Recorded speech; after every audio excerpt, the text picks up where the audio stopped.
بسم اللہ الرحمن الرحیم۔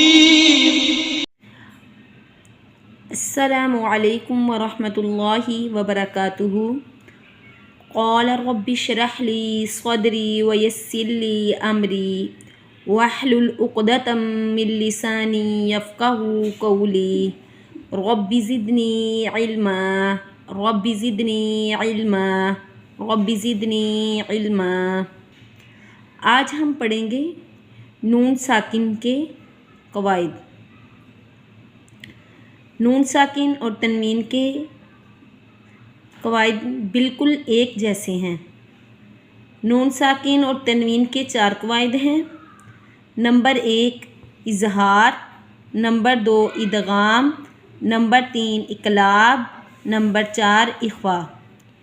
اظہار، نون ساکن اور تنوین کو بغیر گنے کے ادا کرنا۔ نون ساکن یا تنوین کے بعد اگر حمزہ ہا، عین، ہا، غین، خا میں سے کوئی حرف آئے تو وہاں اظہار ہوگا، یعنی کہ گنہ نہیں ہوگا۔ ان 6 حروفوں کو حروف حلقی کہتے ہیں۔ نون ساکن اور تنوین کو ادا کرنے کے بعد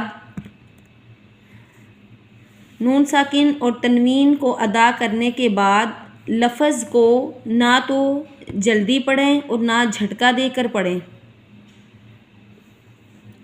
ان کی ادائیگی اسی طرح ہے: اعوذ باللہ من الشیطان الرجیم، بسم اللہ الرحمن الرحیم، فَسَيُنْغِضُونَ الْمُنْخَنِقَةُ مَنْ آمَنَ مِنْ ہاد، فا زبر فا، سین زبر سا، فاسا، یا پیش نون یون، فاسا یون، غین زیر غی، فاسا یون غی، ضاد پیش وضو، فاسا یون غیضو، نون زبر نا، فاسا یون غیضون، حمزہ زبر لام، ال،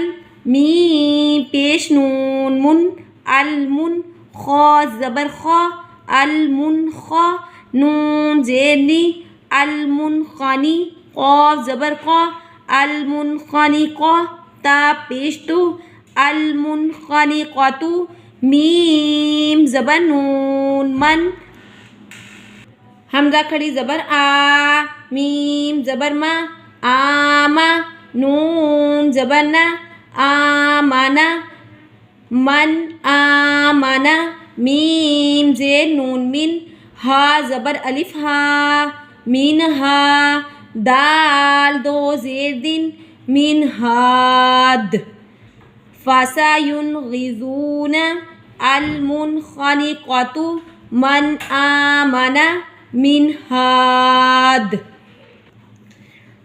فاسا ينغضون، نون ساکن کے بعد غین آ گیا، یہاں پر اظہار ہوا یعنی کہ گنہ نہیں ہوگا۔ المنخنقۃ، نون ساکن کے بعد خا آ گیا، یہاں پر بھی اظہار ہوگا یعنی کہ گنہ نہیں ہوگا۔ من، نون ساکن کے بعد حمزہ آ گیا، یہاں پر بھی اظہار ہوگا۔ میم نون ساکن کے بعد ہا آ گیا، یہاں پر بھی اظہار ہوگا یعنی کہ گنہ نہیں ہوگا۔ ہاد، دال پر قلقلہ ہوگا اور ہم نے اس کو ساکن کر دیا ہے تو وقف کی صورت میں من ہاد، یہاں پر وقف بالاسکان ادا ہوگا۔ آج کا سبق ہمارا ختم ہوا۔ سبحانک اللہم و بحمدک، نشہد ان لا الہ الا انت، نستغفرک و نتوب الیک، یا الہی آمین۔ السلام علیکم ورحمۃ اللہ وبرکاتہ۔